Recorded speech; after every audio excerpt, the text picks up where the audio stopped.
and a sobering 73 total deaths.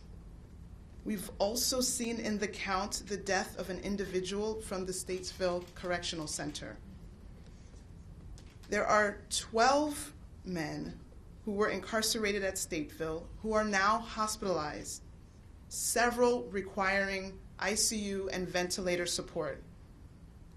There are 77 additional individuals who have symptoms who are being isolated within the facility.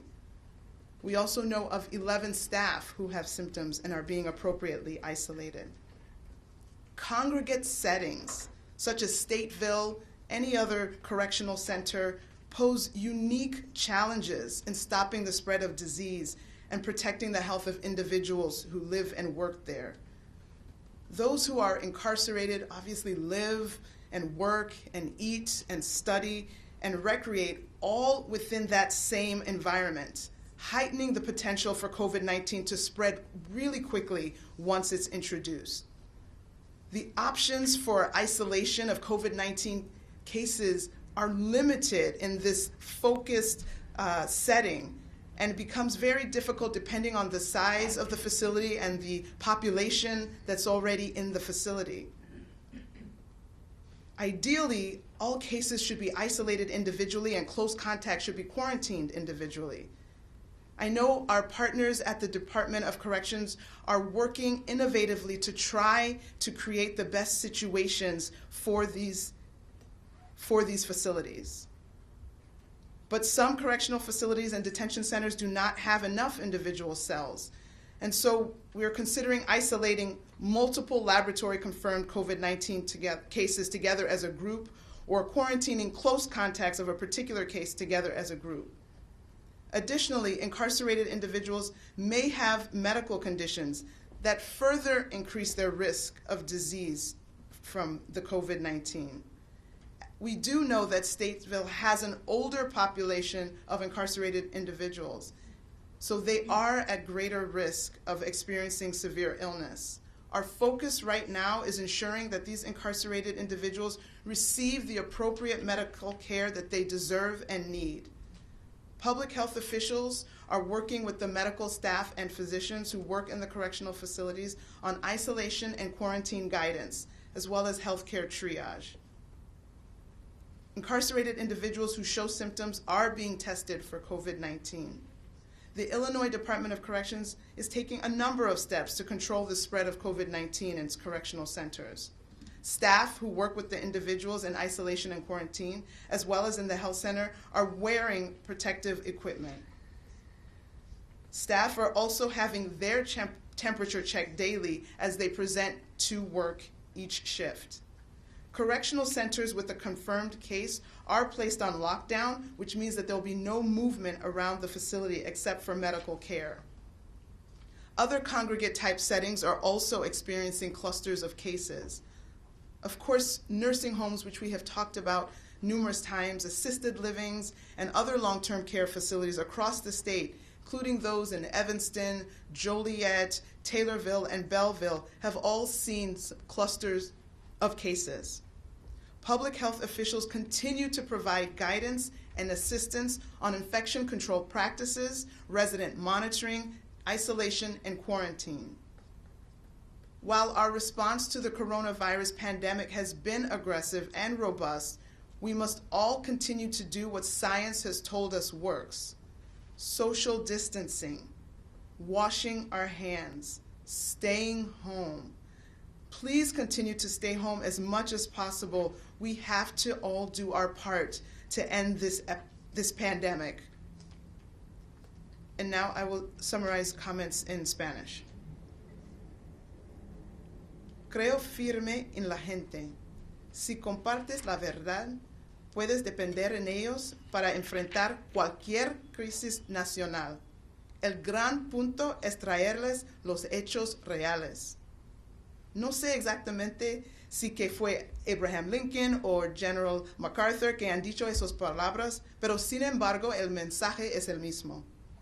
El propósito de nuestras sesiones diarias es compartir los hechos reales para que todos podamos responder a esta crisis. La verdad es que el número de casos seguirá creciendo, al igual que las muertes. Hoy estoy reportando 406 nuevos casos y 7 muertes adicionales. Ahora hay más de 5,050 casos en Illinois, incluyendo 72 muertes. No tenemos el número real de todos los casos aquí en Illinois, porque no hagan pruebas para todos. Mucha gente tiene esa enfermedad. También hemos visto la desafortunada muerte de un individuo del Centro Correccional de Stateville. Hay 12 hombres encarcelados en Stateville que están hospitalizados ahora mismo. Hay 77 personas con síntomas que están aislados y 11 empleados también están aislados. Las personas encarceladas viven, trabajan, comen y estudian dentro de estos lugares.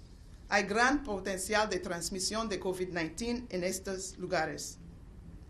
Stateville también tiene una población de edad. Eso corre un mayor riesgo de sufrir enfermedad grave. Nuestro enfoque en este momento es garantizar que las personas encarceladas reciben la atención médica que necesitan. El Departamento de Correcciones de Illinois está tomando una serie de medidas para controlar la propagación de COVID-19 en sus centros correccionales. Trabajadores y la gente enfermas deben usar equipo de protección personal. También, si le revisa la temperatura diariamente cuando reportan para trabajar.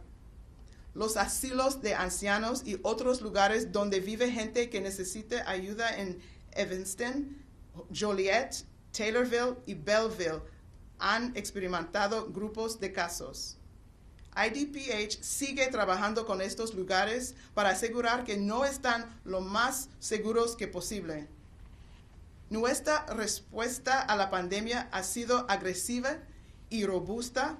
Todos debemos continuar haciendo lo que la ciencia nos dice que funciona, el distanciamiento social. Por favor, quedarse en casa cuando sea posible para ayudar a poner fin a esta pandemia. Trabajamos juntos como un solo Illinois. 1 a 1. Vamos a ganar contra COVID-19. And with that, I will turn the podium over to Governor Pritzker. Thank you. Thank you, Dr. Ezike. Happy to take any questions from members of the media in the room. Where do things stand, Governor, as far as your consideration of extending the stay-at-home order? And then also in terms of schools statewide, we were told by the State Department, the Board of Education, that it's your authority now, the governor's office, in deciding whether to cancel school the rest of the school year. What would it take, I guess, for you to take that action? Well, certainly we've evaluated that every day, as you know, and I think you saw that the President of the United States extended their recommendations for social distancing and other measures through April 30th. So we're taking that into account as well. And as I think the mayor has said in the past, and I certainly have said, that we're looking at the models, trying to figure out what does this look like going forward, and how to best keep people safe and healthy. So we'll continue to evaluate that, and I promise you, as I have every day, stood up here and told you what I'm thinking, that I'll let you know as soon as that order will change. Should parents, in terms of the school issue, start thinking about the rest of the school year being? Well, as I've said before, I do think that people, because we just don't know. There's so much we don't know, and we're trying to evaluate everything every day. There's really new information that's coming in every day, and so I would say, it is something that we have to consider. Whether to extend, and if we did, how long. Why we have been getting a lot of questions from viewers about why the state isn't talking about the COVID-19 recovery rates. Mm-hmm.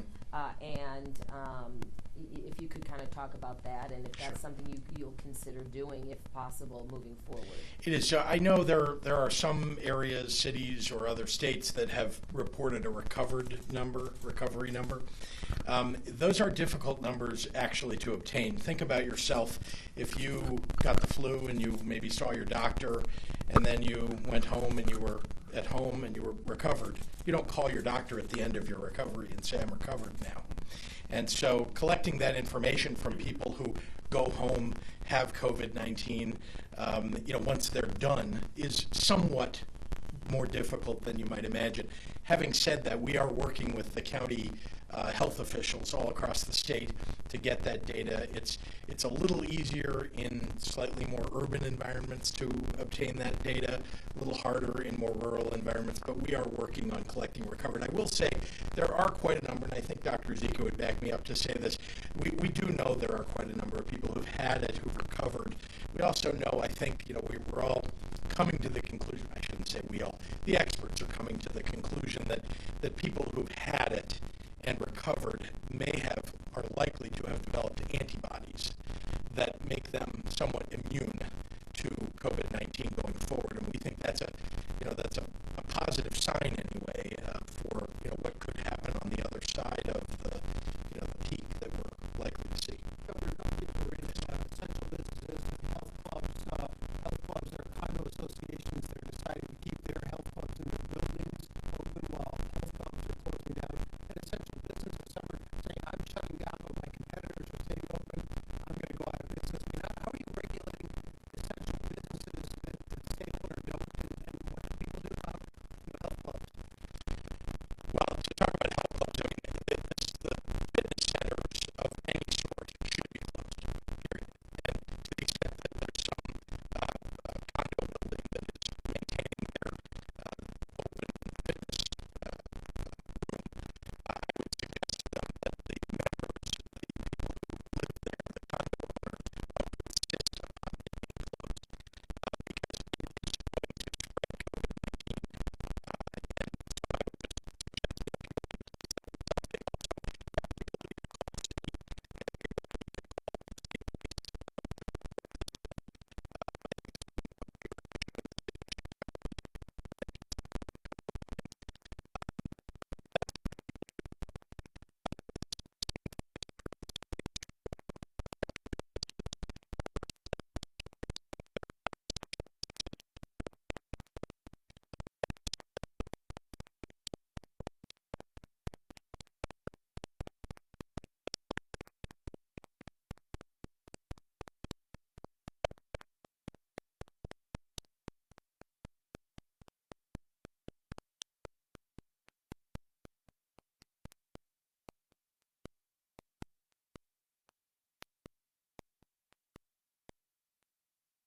city of Chicago, as you could imagine, just the number of condo buildings. But that's something people should report. This same thing is true of essential businesses versus non-essential. If you're saying that there are non-essential businesses that are remaining open, that is something that local authorities have the authority to go, talk to the owner to deal with. It's a slightly more difficult thing than just ordering them to close. But remember that people can have their licenses pulled, their permits pulled, and may not be able to do business even when it's allowed again. Any other? Yes, sir. The juvenile detention center, there were protesters out there earlier this morning, and they were protesting because they don't feel that it's safe for the kids in there. They don't feel that the staff is practicing social distancing, and that the kids are not social distancing.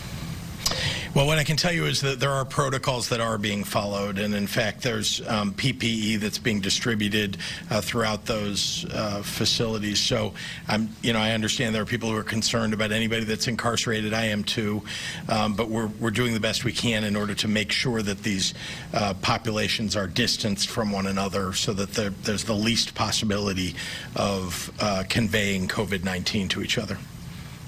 Governor, would you say Illinois is, from a producer at CBS, is Illinois behind in testing despite, a push to test as many people as possible? And if so, what happens next? And why aren't all hospitals, along with this, testing patients all patients in the hospital, you know, to make sure that they aren't contracting the illness while being treated for possibly something else? Every state is behind. Every state is behind in testing. There are not enough tests. I mean, you could ask any governor that's being honest with you will tell you, just look at the numbers of tests that have been done, even in the large states. It's minimal compared to the number of people we know already have COVID-19 or have had it and never knew it. And so this is an enormous problem. I've complained about this from the beginning. I don't think we're behind any more than anybody else is. We're just, the entire country is behind in this. You know, I've talked about that before. I won't go into it again. I'm sorry, the last part of your question was... Well, there was a nurse who reached out to us and said, why, Oh. and this could be lack of availability, but why aren't all hospitals testing all patients? And should hospitals get priority testing or priority when it comes to tests available to make sure that, you know, within a hospital system that virus isn't being spread? We are prioritizing, you know, there's a protocol, and I should turn it over to Dr. Ezike to talk about the protocol, but there is a protocol for testing. Again, because there's a limited number of tests, we can't test everybody all the time.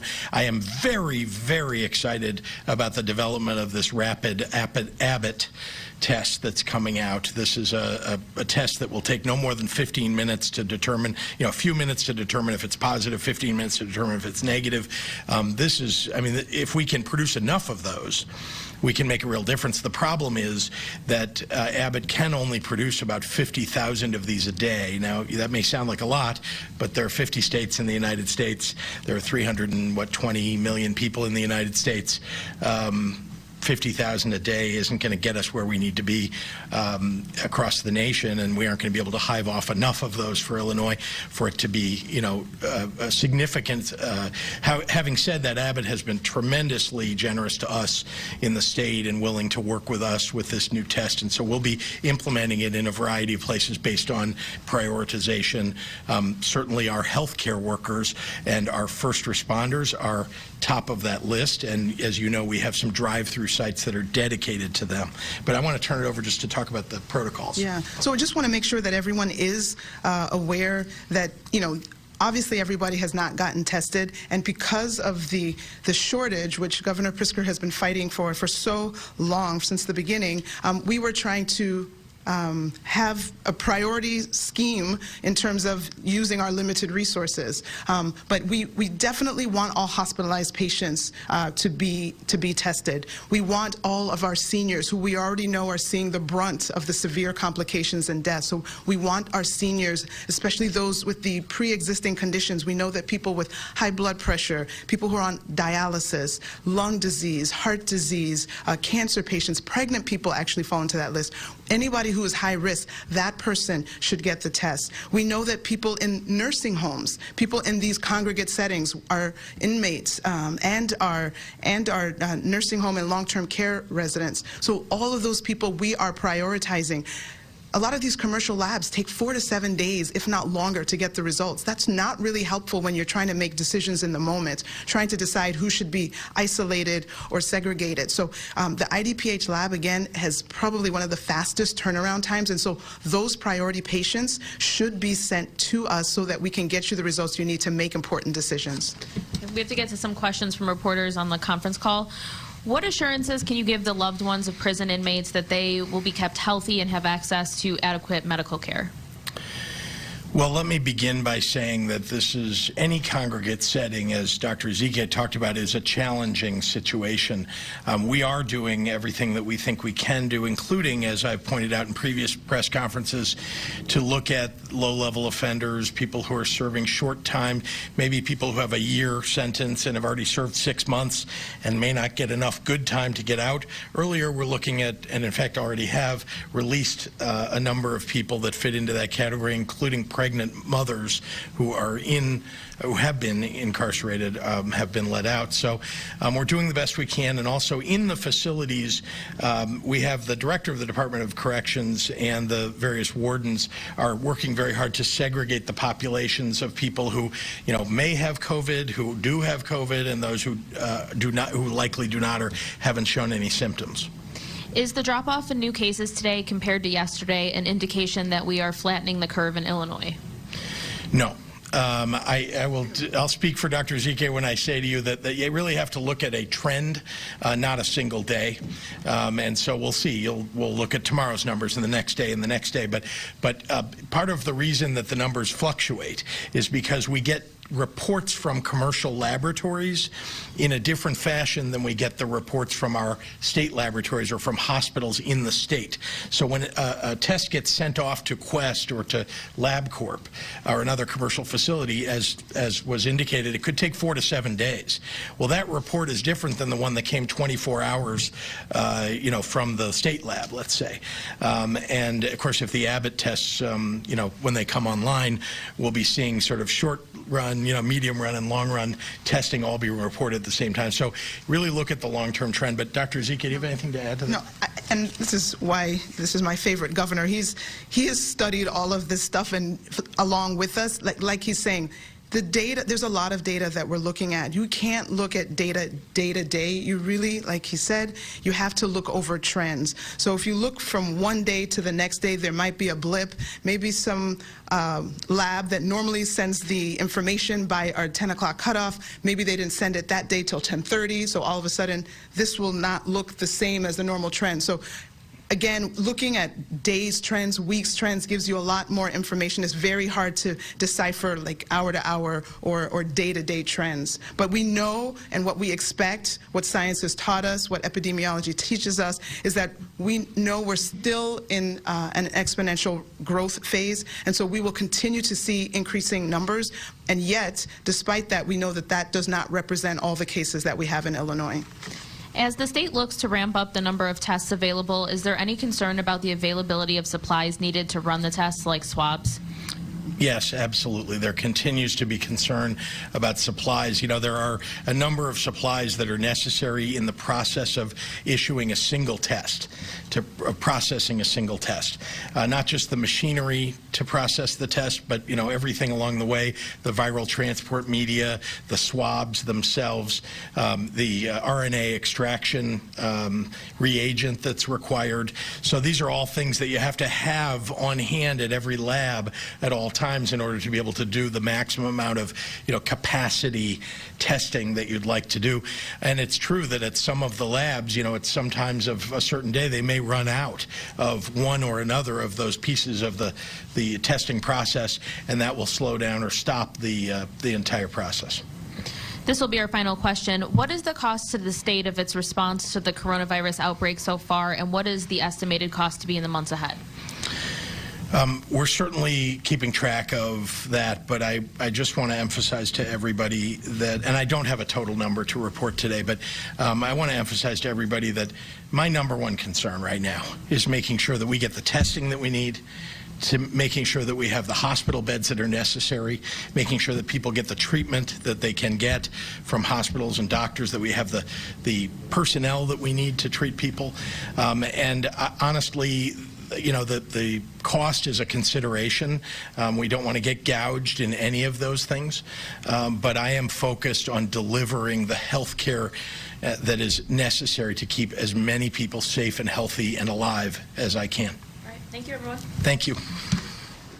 And that is the daily briefing from the governor's office on this Monday on the latest situation of COVID-19 here in Illinois. The governor really sharing the next critical steps in meeting that surge, that expected surge of COVID-19 cases in the state, announcing the status update really on turning McCormick Place into a field hospital, saying that 500 beds for mild cases of COVID-19 patients will be open this week at McCormick Place. And by the end of April, McCormick will have a capacity of up to 3,000 beds. In terms of the latest numbers here in Illinois on this Monday, the Department of Public Health reporting 461 new cases here in the state. That brings the total number to 5,057.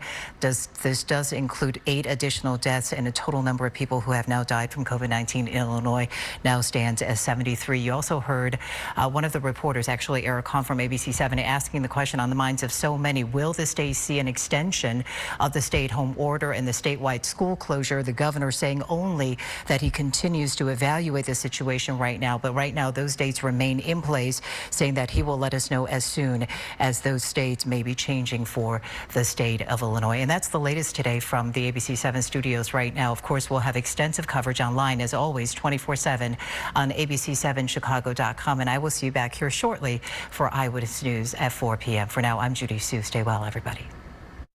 This has been a special report from ABC 7 Eyewitness News. We now return to our regular program schedule. Absolutely reduce stress. Dogs and cats have become the perfect prescription